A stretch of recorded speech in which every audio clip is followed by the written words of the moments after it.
kalau orang mukmin menggabungkan antara rukun Islam sama rukun iman, sholat yakin Allah ada, sholat begini dan seterusnya, maka akan datang kepadanya 3 sosok malaikat pada saat meninggal. Dan ini teman-teman bukan dongeng saya ceritakan, ini hadis Nabi, berita wahyu yang pasti kita semua akan saksikan. Demi Allah ini benar, ini wahyu, gitu kan. Malaikat datang, di kiri kanannya malaikat rahmah yang membawa kain kafan dari surga, yang satu malaikat maut di ubun-ubun kepalanya sambil berkata, ya ayyatuhan nafsul mutmainnah irji ila rabbiki radiyatan mardiyah. Hai jiwa yang baik, keluarlah kepada rahmat dan pengampunan Tuhanmu. Kata Nabi SAW, ruhnya keluar lebih mudah daripada air dari mulut kendi, cepat sekali. Begitu keluar, belum sesaat keluar ditangkap oleh malaikat rahmah, dibungkus dengan kain kafan dari surga, dibawa ke langit.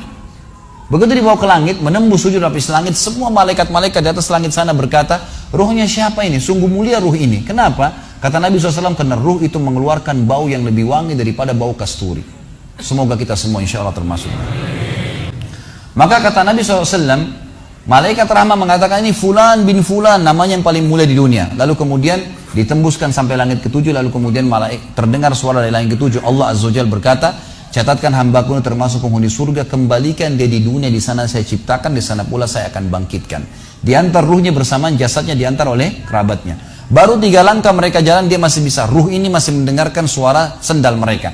Lalu malaikat datang mendudukkan dia lalu berkata, siapa Tuhanmu, siapa nabimu, apa kitabmu. Lalu dia kalau orang beriman, kata Nabi SAW, Allah akan tetapkan jawaban di lisan orang-orang beriman di dunia. Kalau dia belajari agama ini lalu ditanya kenapa kau sholat, kenapa kau puasa, dia akan punya jawaban dari wahyu. Dan di akhirat kata ulama tafsir adalah yang dimaksud pertanyaan mungkar nakir atau malaikat di kuburan.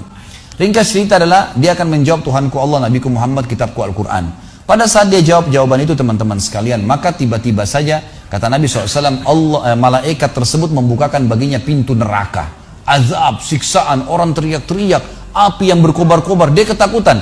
Kata malaikat, lihat dari apa Allah selamatkan dirimu.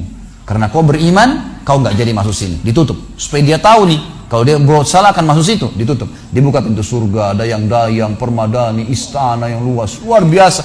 Dia gembira. Lalu kata malaikat, kau akan masuk di sini. Maka si mayit tersebut pun berdoa mengatakan, ya Allah cepatkan waktu, karena aku ingin masuk ke dalam surgaku.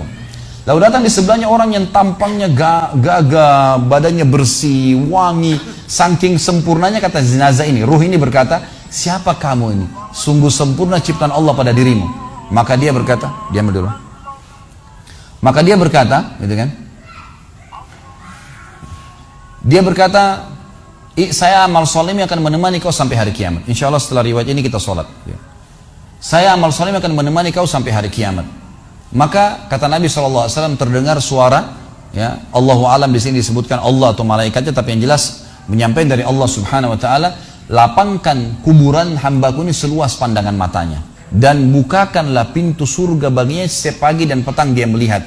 Maka jadilah kuburannya taman dari taman surga sampai hari kebangkitan. Baik. Sebaliknya kata Nabi SAW, kalau orang fasik, siapa tadi fasik? Muslim yang masih berbuat maksiat. Teman-teman hati-hati. Jangan kena mengandalkan sudah syahadat kemudian bebas berbuat dosa. Hati-hati. Fasik dan orang kafir proses matinya sama. Kata Nabi SAW, orang fasik dan orang kafir akan datang kepadanya 3 malaikat. 2 malaikat azab di kiri kanannya, 1 malaikat maut di ubun-ubun kepalanya yang berkata, hai jiwa yang busuk, keluar kepada kemurkaan Tuhanmu. Maka ruhnya berantakan di tubuhnya, tidak berani keluar. Lalu malaikat maut menariknya dengan keras, ibaratnya seperti bulu domba yang dibasahkan, dililitkan di pohon berduri, lalu ditarik dengan keras sehingga berantakan bulu domba itu.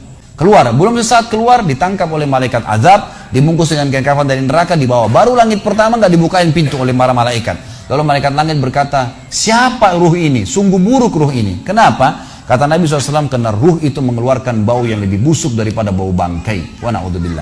Lalu malaikat azab membawa mengatakan, ini ruhnya fulan bin fulan, ya, orang yang disebutkan nama paling buruk di dunia. Lalu terdengar suara dari langit, Allah berkata, catatkan hambaku ini termasuk penghuni neraka. Di sana kembalikan dia di dunia, di sana saya ciptakan, di sana pula saya akan bangkitkan. Diantarlah ruhnya bersamaan pengantarnya mengantar jenazahnya. Begitu masuk dan 3 langkah, ya. Orang-orang mengantarnya lewat, malaikat datang mendudukkan dia mengatakan, siapa Tuhanmu, siapa nabimu, apa kitabmu. Walaupun muslim, rekam baik-baik ini, ya, lahir dalam keadaan Islam, sesekali sholat, fasik, masih banyak maksiat, tidak tobat sebelum meninggal, sama. Jawabannya kata Nabi SAW dengan orang kafir, innama aqulu kama kana yaqulun nas. Saya nggak tahu, saya cuma ikut-ikut dulu orang bilang apa. Nggak bisa jawab. Lalu kemudian dibukakan baginya pintu surga, dayang-dayang, permadani, istana, pemandangan yang luar biasa. Gitu kan? Maka dia kagum, kata malaikat, lihat dari apa kau haramkan dirimu. Dulu kau bisa masuk sini, tapi kau tidak mau. Ditutup, dibuka pintu neraka, azab, siksaan, orang dipotong, teriak-teriak, kesakitan. Lalu dia ketakutan, kata malaikat, ini tempat kau selamanya, kau tidak akan bisa lari. Maka dia berdoa mengatakan, ya Allah jangan kau cepatkan waktu karena aku tidak ingin masuk ke dalam nerakaku. Lalu datang di sebelahnya orang yang buruk tampangnya, bau badannya nggak enak. Lalu saking buruknya, kata jenazah ini, kata ruh ini, siapa kamu ini? Pergi dari saya, sungguh buruk ciptaan Allah pada dirimu. Maka dia mengatakan, tidak. Saya amal burukmu yang akan menemani kau sampai hari kiamat. Lalu dalam penutupan hadis Bukhari ada dua riwayat. Yang pertama, Allah Azza wa Jal ya, mengirim kepadanya malaikat yang tidak punya penglihatan dan pendengaran. Allahu alam bagaimana nih? Yang membawa sebuah besi. Yang kalau besi itu seluruh jin dan manusia bersatu mau membalik saja mereka tidak mampu. Bayangkan seluruh jin miliaran, seluruh manusia miliaran, balik saja mereka tidak mampu. Ini saking kuatnya malaikat tersebut. Maka menghantamkan ke tubuh orang ini hancur, diutuhkan kembali lagi. Begitu terus sampai hari kiamat. Riwayat yang kedua mengatakan Allah Azza wa Jal membuat dinding kuburannya merengut tubuhnya, menjepit tubuhnya sampai seperti ini tulang rusuknya. Kembali lagi. Kata ulama hadis digabungkan keduanya, dipukul sambil dirembukkan, dikembalikan lagi. Begitu terus sampai hari kiamat.